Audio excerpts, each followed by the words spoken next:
Assalamualaikum warahmatullahi wabarakatuh. Alhamdulillahirabbil alamin. Pada kesempatan siang kali ini kita dapat kembali belajar bersama dalam mata kuliah hadis.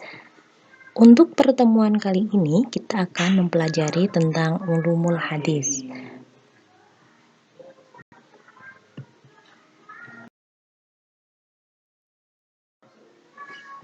Baik, apa itu pengertian ulumul hadis?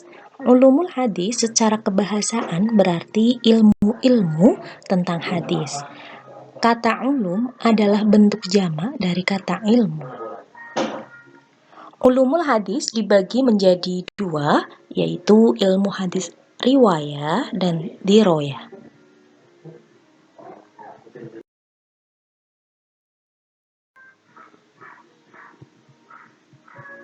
Baik, yang pertama ilmu hadis riwayah, yaitu ilmu yang membahas cara kelakuan persambungan hadis kepada Shahibur Risalah, yaitu junjungan kita Nabi Muhammad SAW, dari sikap para perawinya mengenai kekuatan hafalan dan keadilan mereka dari segi keadaan sanad, putus dan bersambungnya sanad, dan yang lainnya. Yang kedua, ilmu hadis diroyah, yaitu ilmu pengetahuan yang membahas tentang kaidah-kaidah, dasar-dasar, peraturan-peraturan, sehingga dapat membedakan antara hadis yang sahih yang disandarkan kepada Rasulullah SAW dan hadis yang diragukan penyandarannya kepadanya.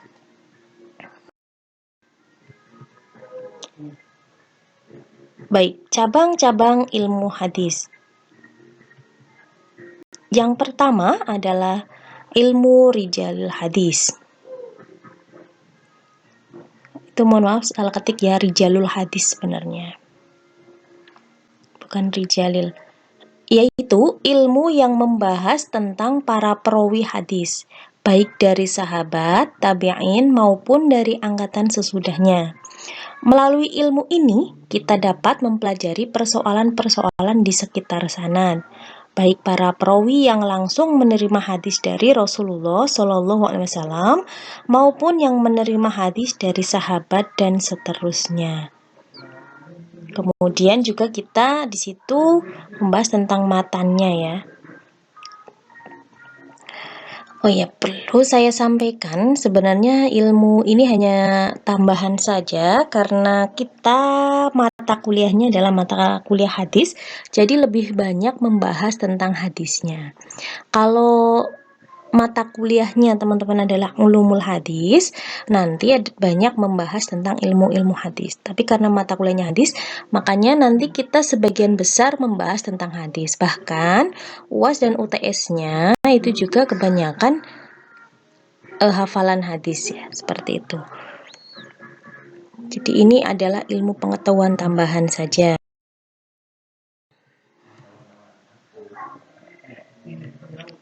Ilmu jarh wa ta'dil, yaitu ilmu yang membahas tentang keadaan para perawi, baik yang dapat mencacatkan atau membersihkan mereka dengan ungkapan tertentu dan untuk menerima atau menolak riwayat mereka. Ilmu ini dipergunakan untuk menetapkan apakah riwayat dari para perawi dapat diterima atau ditolak. Jika seorang rawi telah ditajrih sebagai rawi yang cacat, maka periwayatannya ditolak, dan jika seorang rawi dita'dil sebagai orang yang adil, maka riwayatnya bisa diterima selama syarat yang lain telah terpenuhi. Nah, itu ilmu jarh wa ta'dil.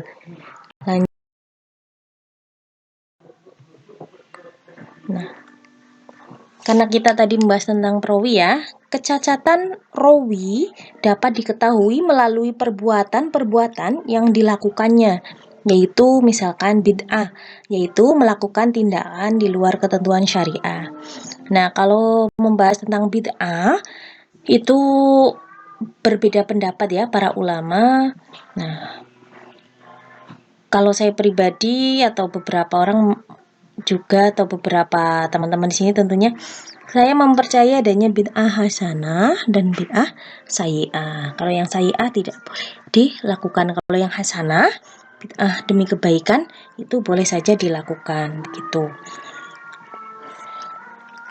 Nah, nanti teman-teman bisa baca lebih banyak tentang bid'ah ya. Di mata kuliah lain misalkan fikih nanti kemungkinan banyak atau ada beberapa tema yang bahas tentang bid'ah. Kemudian yang kedua mukhalafah, yaitu perawi yang berbeda dengan periwayatan dari rawi yang lebih sikoh atau lebih kuat. Jadi kalau misalkan ada perawi yang mukhalafah berbeda tetapi berbedanya itu lebih rendah dibandingkan dengan perawi yang lebih kuat, makanya itu disebut sebagai kecatatan rawi. Kemudian hulat, yaitu melakukan banyak kekeliruan dalam meriwayatkan hadis. Misalkan berarti kan kurang dzabit nih, karena banyak kata-kata yang tidak sama dengan para periwayat hadis yang lain. Jadi tidak mudah sebenarnya sebagai seorang perawi hadis, harus benar-benar hafalannya kuat. Ya, nanti teman-teman pasti akan mengetahui cara syarat-syarat menjadi perawi hadis ya. Kalau kita lanjutkan dulu aja. Yang selanjutnya adalah jahalat, yaitu identitas tidak diketahui secara jelas dan lengkap. Jadi dari belajarnya di mana, latar belakangnya bagaimana, apakah pernah berbohong, apakah pernah membunuh orang, dan lain-lain. Itu salah satunya. Jadi identitas perawi itu harus diketahui. Makanya kita mengetahui para perawi hadis Sahih Muslim, Sahih Bukhari, Tirmidzi dan sebagainya itu adalah orang-orang yang memang latar belakangnya jelas dan pendidikannya di mana, bagaimana usahanya untuk mendapatkan hadis. Ya, kita dapat mengetahui sejarah-sejarah itu. Nah, betapa beratnya menjadi perawi hadis ya, karena benar-benar itu adalah sebagai sumber kedua dari hukum Islam. Makanya harus tidak boleh ada hadis palsu ataupun hadis yang memang bertentangan dengan syariat Islam yang dijadikan dasar oleh pemeluk agama Islam seperti itu. Itu untuk menghindari hal tersebut. Kemudian dakwat al-inqita, yaitu diduga penyandaran sanadnya terputus.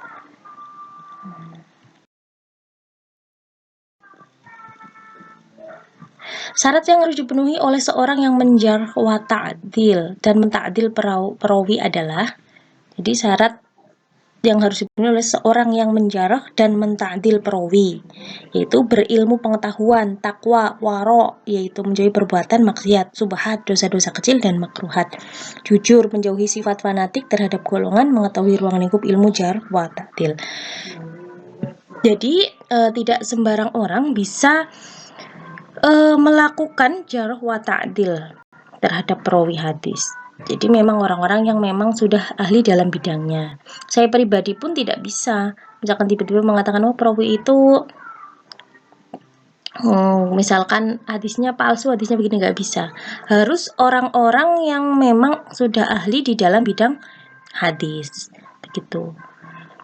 Ya katakanlah kalau di sini profesor hadis ya, profesor hadis. Nah, teman-teman nanti kalau yang jurusannya studi ilmu hadis di Fakultas Usuluddin, ya, Fakultas Usuluddin di Fuadah itu kampus 2. Nah, itu nanti teman-teman kalau S1 kuliah di sana, S2 kuliah juga jurusan hadis, S3 hadis, bahkan profesornya dalam bidang hadis, itu bisa ahli, bisa katakan ahli dalam ilmu hadis.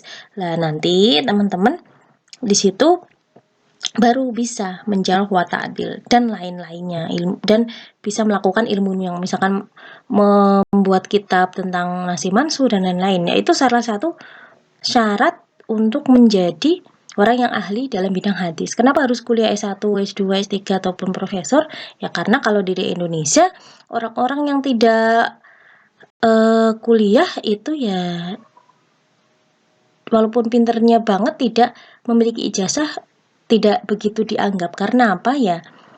Di Indonesia sistemnya masih begitu. Jadi orang yang memiliki standar jelas gitu. Walaupun belum tentu juga misalkan yang kuliah S1 lulusan hadis bisa atau mahir hadis, paling tidak makanya itu syaratnya S1, S2, S3 ataupun profesor. Kalau baru S1 masih bisa diragukan sih. Belum bisa ahli hadis. Misalkan pondokan lama banget khusus mempelajari hadis. Tetapi tidak memiliki ijazah, itu ya juga akan susah untuk mengembangkan bidang ilmunya. Makanya sekarang banyak pondok pesantren yang sudah bagus nih, yang sudah misalkan ada tempat kuliahnya. Jadi nanti di situ udah mondok lama, kemudian misalkan jurusan hadis, nanti bisa mengembangkan bakatnya di situ atau bidangnya yang sesuai yang sudah digeluti selama ini begitu. Karena memang mau tidak mau harus mengikuti standar yang ada di Indonesia. Lanjut.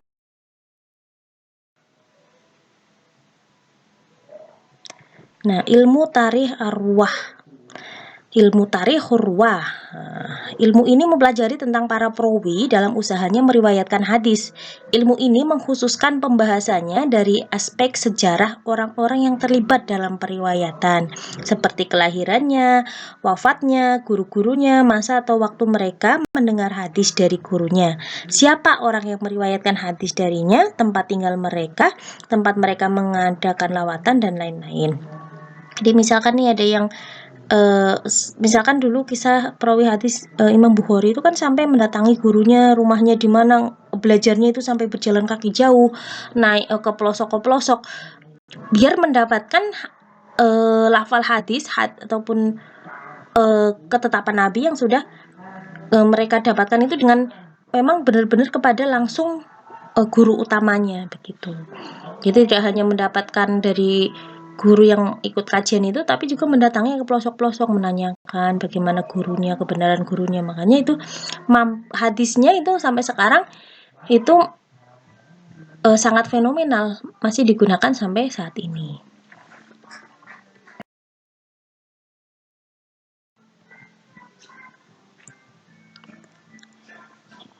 Yang keempat, ilmu ilalul hadis, yaitu ilmu ini membahas tentang sebab-sebab tersembunyi yang dapat mencacatkan kesohihan hadis, seperti mengatakan bersambung terhadap yang terputus ini maksudnya sanadnya ya, menyebut hadis yang sanadnya tidak sampai kepada Nabi sebagai hadis yang sampai kepada Nabi, atau memasukkan hadis ke dalam hadis lain. Nah, ini mencari sebab-sebabnya ya. Hadis itu disebut cacat sebagai hadis sahih ya.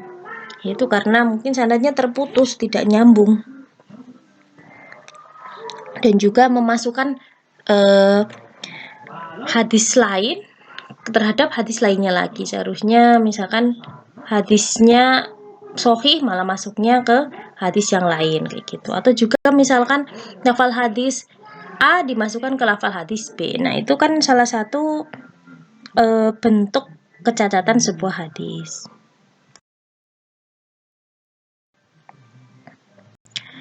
Lima, ilmu nasih wal mansuh. Ilmu yang mempelajari tentang menghapus hadis. Yang dimaksud adalah hadis yang datang kemudian menghapus hadis yang datang terlebih dahulu. Untuk mengetahui nasih dan mansuh melalui beberapa cara, yaitu penjelasan dari nas atau syar'i sendiri, maksudnya ayat Al-Quran. Terus juga dari Rasulullah SAW, karena di sini kan hadis sumbernya asalnya adalah dari Nabi, nanti juga ada kecocokan di situ. Ada dicocokkan misalkan penjelasan Al-Quran bagaimana, kemudian penjelasan Rasulullah SAW itu bagaimana begitu. Jadi yang ada ilmu nasih wal mansuh tidak hanya dalam ulumul Quran ya, tapi dalam hadis juga ada. Kemudian penjelasan dari para sahabat Nabi, mengetahui sejarah keluarnya hadis serta asbabul wurud hadis. Gitu. Terus kalau zaman sekarang bagaimana? Apakah masih bisa ada ilmu nasih wal mansuh sampai saat ini? Para pakar hadis masih mengikuti yang dulu-dulu ya, karena hadis kan ya, karena Nabi Muhammad SAW kan sudah meninggal, sudah wafat. Jadi mengikuti sejarah hadis yang sudah ada dulu. Kalau pakar hadis sekarang, yaitu bisanya misalkan bisa mengelompokkan buku atau membuat buku-buku yang berisi tentang hadis, dan itu ya kalau syarat-syarat beliau itu yang mau membuat buku itu memang sudah memenuhi begitu. Yaitu dengan cara mengikuti misalkan dari guru-gurunya, kemudian benar-benar melakukan lawatan atau merantau demi mendapatkan ilmu penjelasan dari sebuah hadis yang akan dimasukkan atau dibuat dalam bukunya itu. Sampai harus begitu. Kalau enggak ya berarti enggak meyakinkan kalau itu disebut sebagai kitab hadis, karena ini memang sumber umat Islam.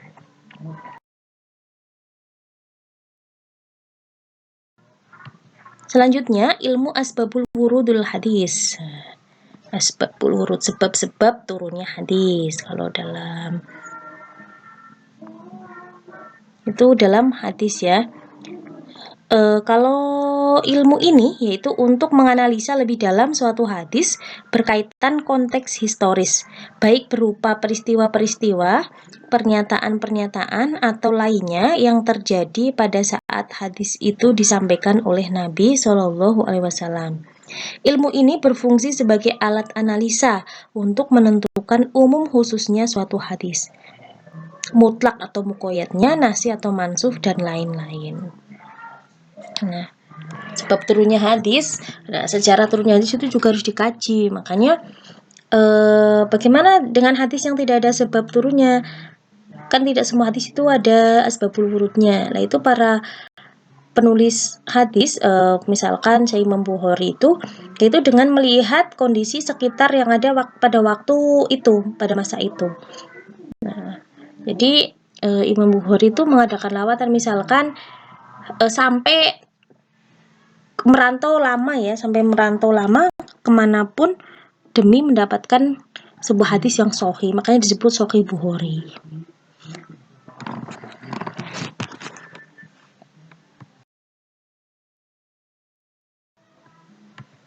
Ilmu Gharibul Hadis. Ilmu ini mempelajari tentang tafsir lafadz-lafadz pada matan hadis yang sulit dipahami karena jarang digunakan.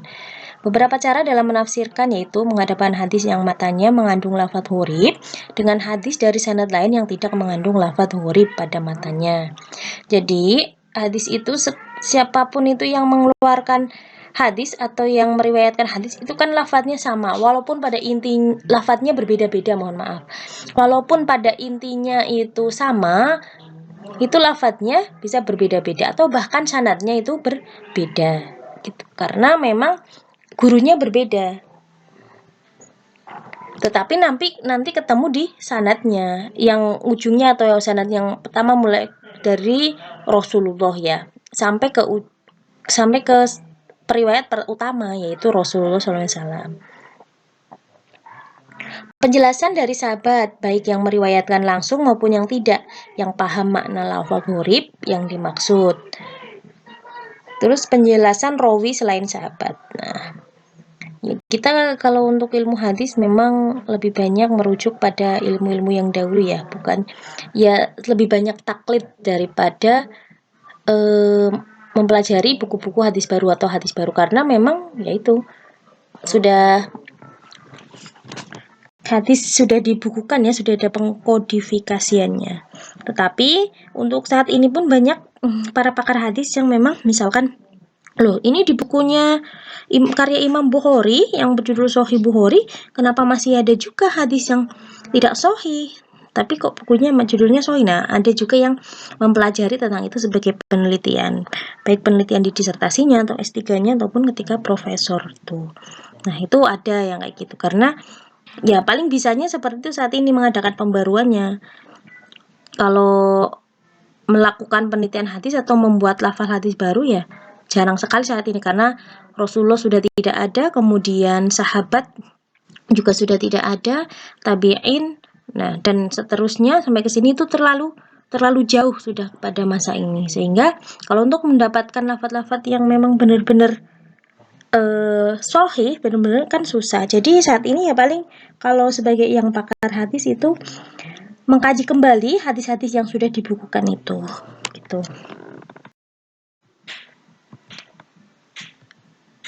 Selanjutnya, ilmu mukhtaliful hadis. Ilmu ini mempertemukan hadis-hadis yang menurut lahirnya saling bertentangan maknanya. Untuk kemudian, pertentangan tersebut dihilangkan karena adanya kemungkinan dapat dikompromikan. Adapun cara mengkompromikan hadis-hadis tersebut adalah dengan mentakyid kemutlakan hadis, dengan mentaksis keumumannya. Jadi ketika hadisnya masih umum ya, kemudian ditaksis, dikhususkan dengan memilih sanad yang lebih kuat atau yang lebih banyak datangnya, dengan membawa kepada beberapa kejadian yang relevan dengan hadis tersebut. Nah, itu tadi ilmu tentang hadis ya. Semoga kita semua ya sedikit bisa memahami ya, karena saya juga tidak mewajibkan teman-teman memahami ini semua, karena memang mata kuliahnya ada hadis bukan ulumul hadis. Nanti kalau teman-teman belajar ulumul hadis ya paling tidak mengetahui contoh-contohnya, kemudian juga bagaimana menjarah wa ta'dil dan lain-lain. Kalau itu mata kuliah ulumul hadis, kita mata kuliahnya hadis. Itu sebagai ilmu tambahan teman-teman agar teman-teman lebih terbuka wawasannya, dan kalau yang tertarik dengan ilmu hadis ingin mempelajarinya ya berarti membaca kitab, membaca buku lebih banyak lagi begitu. Ya itu tadi dari saya. Terima kasih, semoga bisa dipahami. Saya juga masih belajar. Jadi teman-teman semua kita sama-sama belajar, jangan patah semangat untuk belajar. Jadi kedepannya kita presentasi kelompok 1 ya, dipersiapkan dengan maksimal, mulai makalahnya, link YouTube-nya juga. Oke, dari saya sekian, saya akhiri. Wassalamualaikum warahmatullahi wabarakatuh.